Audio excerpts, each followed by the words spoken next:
Hi there, welcome back. Take a breath and slow down for a moment. Today's story is about patience, quiet strength, and the kind of effort that never disappears. Because sometimes it feels like we're working hard but going nowhere, like the world isn't watching and the results never come. But what if every unseen effort, every day you keep showing up, is already shaping you, quietly, from the inside out? This story is for those who keep trying, even when no one sees. Let's begin. The sea was calm the morning he left.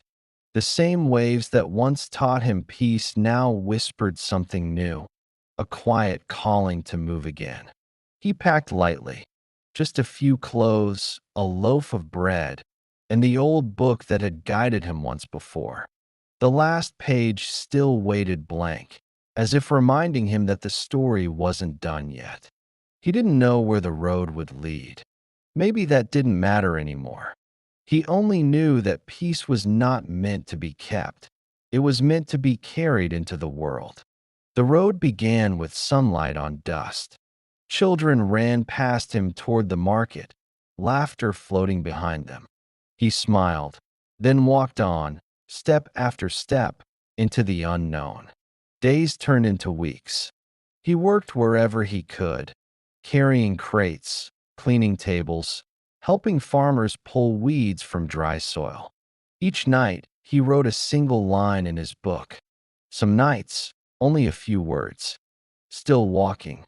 Tired, but trying. Another sunrise. There were no miracles, no great rewards. Just repetition, effort, and quiet. At first, it felt empty. He wondered if meaning only belonged to those who succeeded quickly. He had failed many times, in small ways, broken tools, lost pay, harsh words from strangers.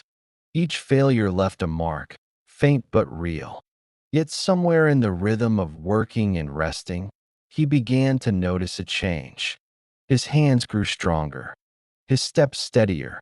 He was no longer walking to escape his past. He was walking to meet himself. One evening, as he helped an old man lift a fallen barrel, the man said softly, "You do your work with patience. Not many do that." He didn't answer, but the word stayed with him through the night. Patience. He had never thought of it as strength.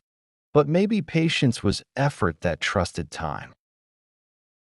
Rain came the next day, heavy and relentless. The fields turned to rivers of mud. He worked until the rain soaked through his clothes, until his shoes squelched with every step. No one thanked him. No one noticed. When the day finally ended, he stood beneath a tree, drenched and shivering. He opened the old book, the one that had once told him to begin again. The ink from his earlier pages had blurred slightly, like old memories. He smiled at the imperfection. Maybe effort wasn't meant to stay perfect either. That night, under a leaky roof, he realized something small but certain. Peace wasn't what he found by the sea. It was what he built with every honest day. Weeks passed. The rain ended. The road stretched on. Sometimes he met kind faces who offered bread or water. Other times he met silence. But no matter what came, he kept walking. One afternoon he reached a small hill where the wind blew steady and clean. From there he could see the path twisting far behind him. Every mile, every choice, every scar. For the first time, he felt grateful for how hard it had been. He took out the book and wrote, "Every effort returns." Maybe not as reward, but as readiness. As he wrote, a faint memory surfaced, the voice of the traveler he once met by the sea, the man who had given him a small white stone and said, "Stay grounded." He reached into his pocket and felt the same stone, smooth and cold. It had been with him the whole time, though he'd forgotten. He realized something then. Life had been teaching him the same lesson again and again, that every effort, every kindness, every time he didn't give up, was shaping him quietly, like waves shaping stone. At sunset, he sat by the road, watching light spill across the fields. The air smelled of earth and smoke. He felt no rush, no need to arrive anywhere. Because maybe the point of effort was never arrival. Maybe it was presence. He stayed there until the first stars appeared. When the wind cooled, he closed the book and whispered to himself, I am still learning how to try. Then he stood up, lifted his bag, and kept walking into the night. Morning returned with a sky the color of wet stone. The wind had a taste of iron, and the road smelled of rain even before it came. He walked into it without hurry.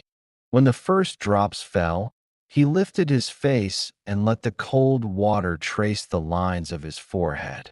He had started to understand that weather did not ask for permission, neither did life. By noon, the rain had become a curtain. The fields blurred into wavering shapes. Far ahead, the outline of a village rose out of the gray, low roofs, a narrow bell tower, smoke twisting from a handful of chimneys. He tightened the strap of his bag and kept going, boots breathing water with every step. At the edge of the village, a cart lay on its side, wheels sunk into the mud like anchors. A woman stood beside it with her scarf pulled tight, arms crossed against the rain, her face set in the thin line of someone who has run out of options.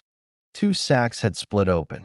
Grain bled slowly into the puddles, turning gold into paste. He put his bag down and lifted the cart without thinking. The wood protested. The wheel refused at first, then shivered free. They righted the cart together in silence. He gathered what grain he could with both hands, pressing the wet kernels back into the sack. The woman nodded once, a brief flicker of gratitude that had no space for words. When it was done, she offered him a heel of bread and a strip of dried fruit. He took only the bread and left half of it in her hand. The rain softened to a whisper as if listening. Past the square, the village opened into a broad yard scattered with tools and old rope. He joined the men there without asking, hauling wet timber from one pile to another. Work was the one language everyone spoke. Shoulders to wood, breath to breath, weight shared and set down. The hours ran through him like current. It happened quickly, a shout, then the sharp slide of a plank losing its footing. He moved to take the weight as it slipped, and the blow landed across his forearm with the clean, bright pain of a mistake you cannot undo. He held the timber anyway and set it down. The skin purpled, the muscle ached, the hand opened and closed like it belonged to the rain. One of the men handed him a strip of cloth and a nod that meant both take care and get back to it. He wrapped the arm and did. Toward evening, the clouds began to break. The light that followed was pale and uncertain, like a promise made by someone who is learning how to keep them. He turned to leave, but an older man stopped him at the gate and pressed a small coin into his palm. A payment, or perhaps a gesture toward balance. He closed his fingers around it and felt the ridge and stamp, a simple circle that fit exactly where it rested. When he looked up, the yard had already returned to itself, men bent to tasks that waited for no one. He found a place to sleep under the overhang of a shuttered shop. The coin sat on the book for a while before he slid it into the inside pocket of his coat.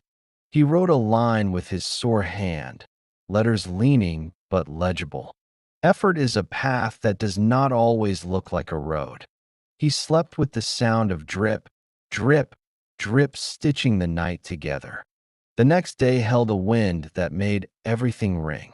Tin roofs, chains, the loose end of a sign.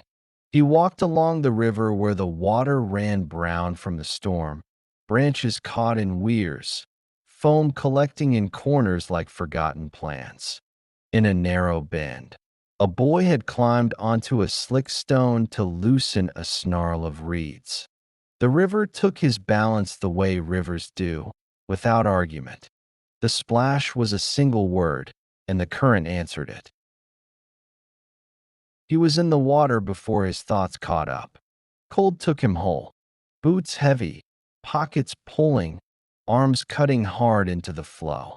He reached the boy by feel and fabric, hands on cloth and elbow, and the plain miracle of weight meeting weight. Together they rolled toward the shallow where stones had teeth. The boy coughed, then breathed hard, then laughed the wild laugh of someone who has returned to themselves. The sound carried down the river and convinced the morning to become noon. On the bank, the boy's father arrived with shoes pounding and voice already heavy with fear. The man knelt. The boy reached for his hand. The world narrowed to 3 living breaths. Only later did they notice the bag on the far shore, wedged between roots, water climbing its seams. He waded in to fetch it and found that everything inside had learned the river's shape. The book was a dark block, the pages swollen like lungs. He held it to the sun and watched water fall from its edges. The father pressed his own coat around it, saying little. Gratitude did not need more than warmth.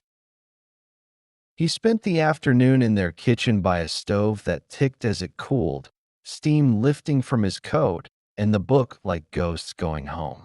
The house smelled of onions and iron and the stubborn comfort that families make. The boy kept glancing at the book the way children do at things that might be magic. He opened it carefully with both hands. The pages had wrinkled into small hills and valleys. The ink from earlier lines had walked in soft shadows across the fibers, words becoming weather, meaning traveling even when borders blurred. He felt a calm he had not anticipated. The book was not ruined. It was truer. He wrote while the paper drank the air, not with a pen, but with pressure, letters pressed into the damp, a message you could only read by light. The father brought him a towel and a bowl of soup that tasted like a memory of strength. They ate without ceremony. When he left, the boy followed him to the door and held out a small thing wrapped in cloth. He unfolded it later on the road. Inside was a brass button with a sun carved into it, the kind that had fallen from a jacket and kept its purpose anyway. He carried it between finger and thumb until it warmed to his skin. The land rose, then fell, then learned how to be quiet. He walked through it and felt the long echo of the day empty itself out. The book dried in stages, becoming lighter, then paradoxically heavy with what it had survived. He understood that effort sometimes takes the form of holding on through water. Sometimes it is the simple refusal to let what matters slip away. At a crossroads, a scarecrow stood with arms open as if to measure the wind. A ribbon had caught on its wrist, faded red with thread like veins. He freed it and tied it to the strap of his bag. The color was almost gone, but even the idea of red changed the way the afternoon felt. A crow landed on the fence and watched him with the kind of attention that contains neither suspicion nor trust. He nodded to it the way one traveler acknowledges another and moved on. The path bent toward a cluster of low buildings, and a field turned to a shallow lake. People stood at the edge arguing with the weather as if it might admit an error. He stepped into the water to help them lift crates on a higher ground. The mud swallowed his calves and then negotiated. Someone shouted to bring rope. Someone else announced that the sky would do what it liked. When they had finished saving what could be saved, a woman from the bakery brought out a tray of rolls that steamed in the autumn air. He took one and thanked her with the same hunger that the bread answered. He stayed for a few days. Work creates its own invitations. He swept floors, stacked wood, and learned the names of things by using them. The pain in his arm became a steady, useful ache, like a story you carry without letting it carry you. At dusk, he would sit on the step outside the bakery while the ovens cooled, the street collecting shadows in doorways. Children chalked circles on the stone and tried to keep a pebble dancing within them. He watched and felt the plain happiness of rules simple enough to follow. On the third morning, he woke before the bell and found frost pinning grass to soil. His breath made proofs in the air. The sky looked like it had been sanded with silver. He decided to move on. The baker handed him a parcel tied with twine and said it was a light breakfast for a long road. He answered with a nod and the kind of smile that rests on gratitude rather than ease. At the corner where the village let go, the boy from the river appeared with wet hair and bright eyes and walked beside him to the last gate. They both stopped there without planning to. The boy lifted a hand. He mirrored the gesture and then continued, both of them already becoming memory to the other. Beyond the fields, the road narrowed into a path that no one bothered to measure. He followed it because it was there. Hills leaned into each other. Clouds rehearsed their own departures. He ate the baker's bread while walking and discovered a folded scrap of paper hidden beneath it. It contained a line in a careful, young hand. When you are tired, remember the river gives back what it can. He smiled, folded the note again, and tucked it into the book. The pages had learned to hold more than words. The weather turned again, the way clocks do. Wind drew lines across the grass, and the horizon put its shoulder to the day. He met a shepherd who needed hands for an hour, and then a carpenter who needed the opposite, someone to stand still and hold the other end. Both kinds of effort, he realized, had meaning, moving with intention and becoming steady enough for others to move around you. At a market 3 towns later, a man counted fish with lips and fingers and argued about a number that refused to be what he wanted. They traded disagreement until the afternoon thinned into the edge of evening. He did not step in. He had learned that not every knot asks for his rope. Instead, he fixed a stall's broken hinge with a quiet screw and a borrowed hand tool, and the owner's thanks arrived in the form of a mug of tea. It warmed him from hands to mind. He drank half, left the rest on the counter, and wrote another line in the book with the steam rising around him. I will do the work that stands in front of me. The rest belongs to time. Night found him on a ridge where stones kept the heat the day had given them. He lay back and looked at the sky, which always delivered more than he asked for. Stars arranged themselves into stories ancient enough to make his questions feel polite. He placed the brass sun button on his chest and watched it catch a little starlight. It looked like a small, reasonable promise. Sleep came like a door closing quietly. He woke to footsteps, not approaching, but pacing. A figure moved near the base of the ridge, turning and turning like a compass that had not realized north was all around it. He called out softly and climbed down, boots careful on loose rock. The figure resolved into a man younger than he was, eyes full of the kind of worry that grows from roots you cannot see. The man had lost a lamb in the night. The animal had wriggled free of the low pen and walked into the brush where thorns and shadows worked the same trade. He listened to the map of the loss, then followed the direction the man pointed without any guarantee that the story would end well. They found the lamb near a fallen wall, caught on a strand of wire that had forgotten what it was meant to do. He freed it with both hands and the patience he had been practicing on timber and rain and his own restless thoughts. The animal shivered, then steadied. The young man tucked it under his coat with relief that made him briefly older. Back at the pen, he offered thanks in the form of words that tried to be enough. Our traveler answered with a small tilt of the head and a sentence as simple as a stitched seam. "Keep your gates mended." The young man nodded in a way that said he understood more than the instruction. Dawn climbed the ridge as if it wanted to be gentle for once. He ate the rest of the bread and watched the world take on color the way a face takes on expression when someone enters the room. He thought of the coin, the button, the ribbon, the note. None of them valuable in the strict way of markets, all of them unmistakably worth keeping. Effort returns in the currency of reminders. He checked the book. The damp had retreated into memory. The pages were textured now, no longer shy of touch. He traced the line he had written the night before and felt the groove of it. The words had weight, not because they were clever, but because they had been earned. Far down the slope, a road split. One branch turned toward a town with a name he could read from here. The other became a thin idea crossing low grass. He chose the idea. Feet know what they want before plans do.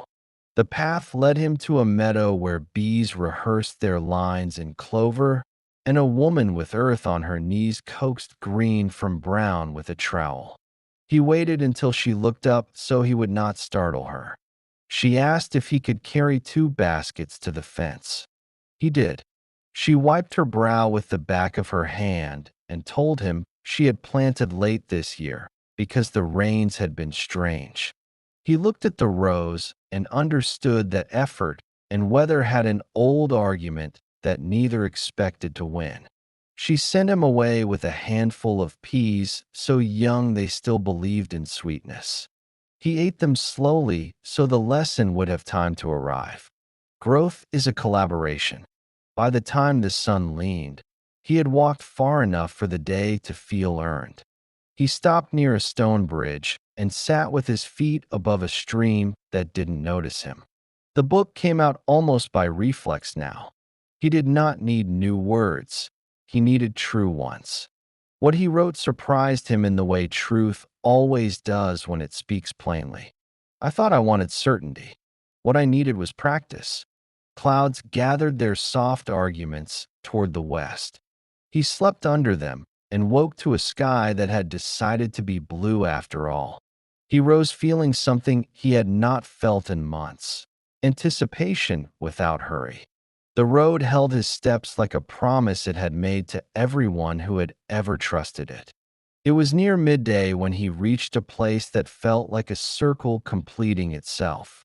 At a crossroads stood a stall selling small tools, coarse cloth, and a row of hooks that could carry weight without announcing themselves. The keeper was the woman whose cart he had lifted days ago, or perhaps weeks.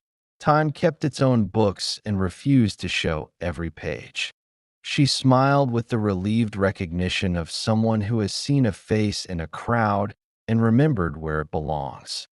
Without ceremony, she set a little packet on the counter and slid it across. Inside lay a needle threaded through with strong waxed line and a square of leather punched with a neat hole. "For your torn strap," she said with her hands and her eyes and the angle of the gift.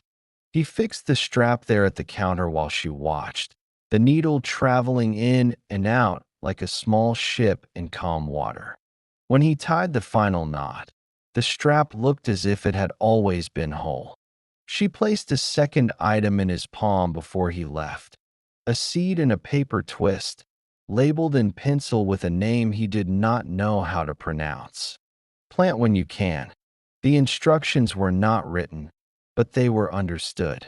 He walked until he found soil that felt like a yes. He knelt, pressed the seed into the ground with 2 fingers, and covered it with a little ceremony of earth. He poured the last swallow of his water over the spot and sat back. Wind moved through the grass, as if congratulating the day for remembering its purpose. He did not stay to wait. That was not his part of the work. When the light began to thin, he reached a rise and looked back. The road drew its line behind him across distances that had already begun to change in his absence. He felt something inside complete a small turn, like a wheel that had found its groove. The book waited in his bag, patient as always. He took it out and pressed one palm to its cover. The old pages held the warmth as if they had their own pulse.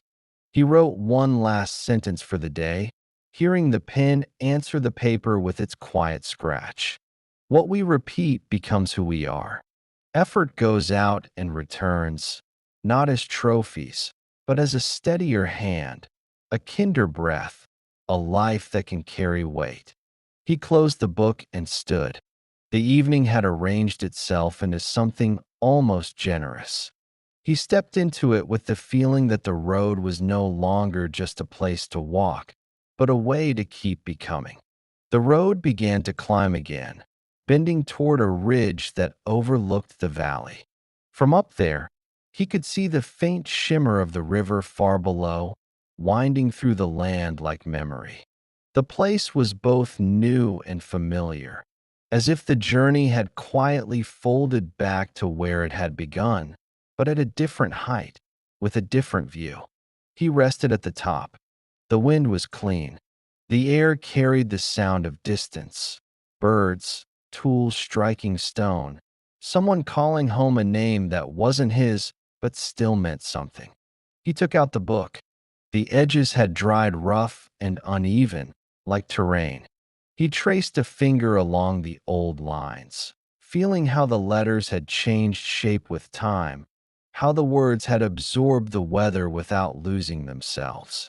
He thought of all the places he had passed, the cart in the rain, the river's cold breath, the bakery where the air tasted of survival, the boy with the bright eyes, the seed in the earth.